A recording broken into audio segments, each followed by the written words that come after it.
part 2 of the DJI RC modification, the antenna mod that I did about a month and a half ago. Main reasons why I did this modification is I fly drone for real estate. I fly it for myself, for my own projects. When I'm down in, say, Fort Lauderdale or the Miami area, there's a lot of buildings in the area. Now, those buildings can cause interference with your controller and cause some radio drop off. And we all know that these things rely on that signal to fly, number one, safely, but to also have the drone follow the commands that you're doing with the joystick and whatever you're doing with the drone at the time of flight. Is this modification worth doing for yourself? I've had a couple of people reach out to me on Facebook Messenger asking if I would do the modification. We're asking for a part 2 of the original video when I did the whole modification. It took about 50 minutes to modify. So let's do a wrap up. Let's get the drone out. Let's go through the checklist, make sure everything is copacetic for the drone. Let's see how far our distance is compared to the original antennas that were embedded in the controller, and check the differences, and then we'll take it from there. We'll wrap up after. Distance, let's see if we have any differences with where we're headed. So the reason why I took off from the ground is because I want an accurate measurement of my height from ground level. Usually I launch this thing from my hand, and that is a big difference, maybe a difference of about 3 to 4 feet. And when flying over water, you want to have an exact measurement. You don't want to have to second guess yourself. So let's get this up. We're gonna go up about, let's see where we're at. We're about, let's take it to 100 feet and then let's go to exactly 100.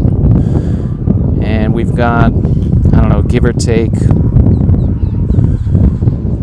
we've got like a 10 mile per hour breeze, 5 to 10 miles per hour. So let's see where we get as far as our distance and see if we have any RC drop off. As you can see, I'm doing a screen recording right now, so this will really give you the same view that I see on my controller. Do we have any drop off, and how quickly from where we are do we get that drop off? So let's just head forward. Right now we're just heading straight. We're just going on a, that is southbound. So we're just heading southbound. So far we are a distance of 400 and change on the feet. And let's see, our RC is still good. Our satellites are showing 31 satellites available. I've got no drop off as of yet with the RC. So bear in mind, we're in a really open area. It's very flat here. There's some residential homes around. This park is fairly large, but there's no real heavy interference as far as what's in front. Now, line of sight, we are 1,373 feet, 1,400 and counting. RC's still looking really strong. I'm gonna take it up to 100 and let's go up to like 120 or so feet, just so we know we're not, we'll go up to 123, 124. So we're really pushing to the far end of this park. I'm gonna place this on a quick pause real fast, and I'm gonna go up just a touch more, simply because where I'm at, there are some power cables. Although the power cables don't look any higher than, say, 60 feet or so, I wanna be careful. Okay, so we're at 2251. If you're looking at the screen recording right now, and I'll give a count out on the timer, 27, 28, 29, 3 minutes, 30 seconds. So as you can see, we've got a tiny bit of deflection in the RC. Nothing crazy. RC's dropping by 1 bar, and we're 2,251 feet away from home, meaning away from where I am and this controller. Both of the antennas are at the full extent. I mean, they don't extend or retract. They're just post antennas. These are basically router antennas. There's some electronics. There's a circuit board within it. I opened up one of them to see exactly what was the difference. So let's just hang here for a minute and see what we get as far as drop off. Are we getting any drop off other than, so now it's showing a little bit lower, right? Could that be because we're near the radio antennas on the ground? Could it be that we're near maybe a cell tower that's a touch down the road? Let's just keep going a little further and see what happens as far as our, I'm gonna take it up to 160, 161. So the RC right now, 24, 2500, 2600. We're still looking at 2 bars on the RC. It's showing it now in orange or yellow, whatever you want to call that. It looks more orange to me. And we're pretty far away. We're 3,000 feet away, and I still have fairly clear signal. 2 bars is better than no bars, right? And I have this thing in cine mode, and now look, the RC jumped back to higher signal. So we're really, really pushing as far as we can go to see kind of where this ends up. So I'm gonna stop it at 4,000 feet.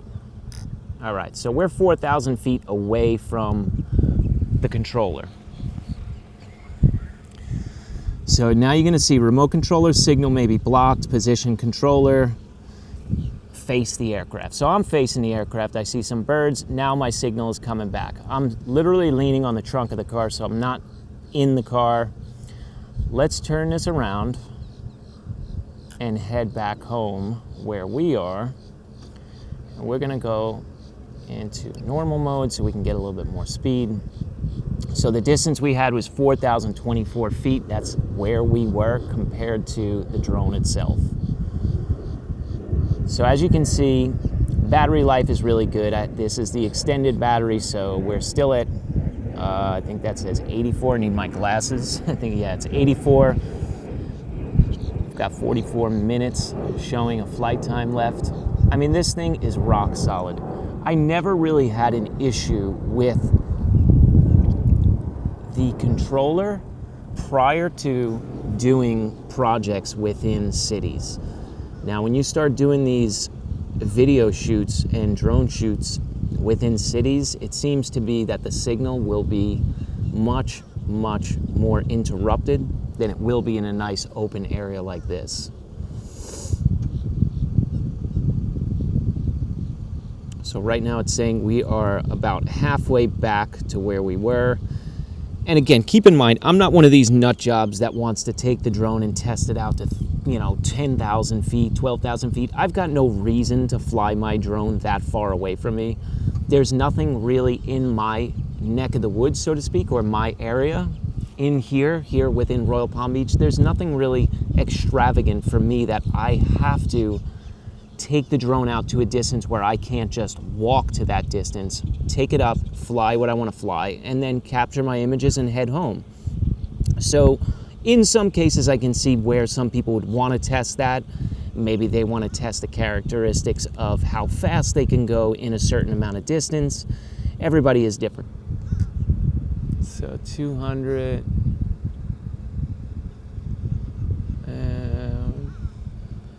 She's up there somewhere.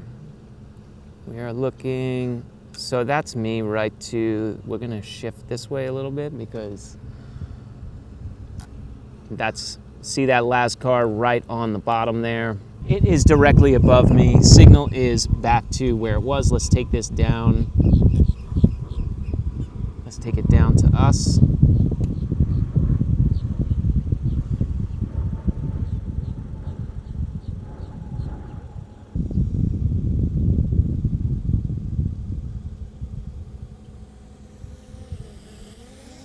So as you can see, the distance on this thing is pretty good as far as what you want to do with it. It really just depends on what you want to do, right?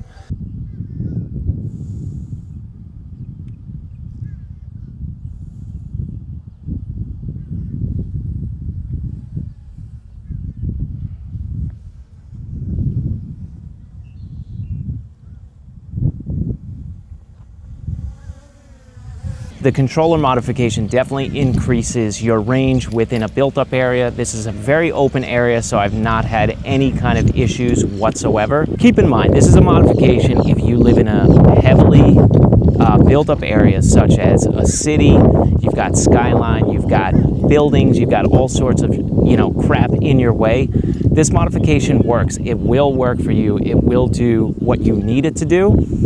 Now, if you live in a nice open area, maybe reconsider or hold off until you really start to notice that during your flight you're having, things starting to, your RC controller, you're starting to lose signal fast. So other than that, thank you for tuning in. If this kind of content is something that you're interested in, I encourage you to check out the video right up here, or you can check out the playlist over here. So thank you so much. This is Kevin. You guys are great. If you've liked the video, please hit the like button. Please subscribe. There's more content coming every week, multiple times a week. That is the goal. Keep pushing out content that people actually get some value from. Until the next one, take care. Have a great day.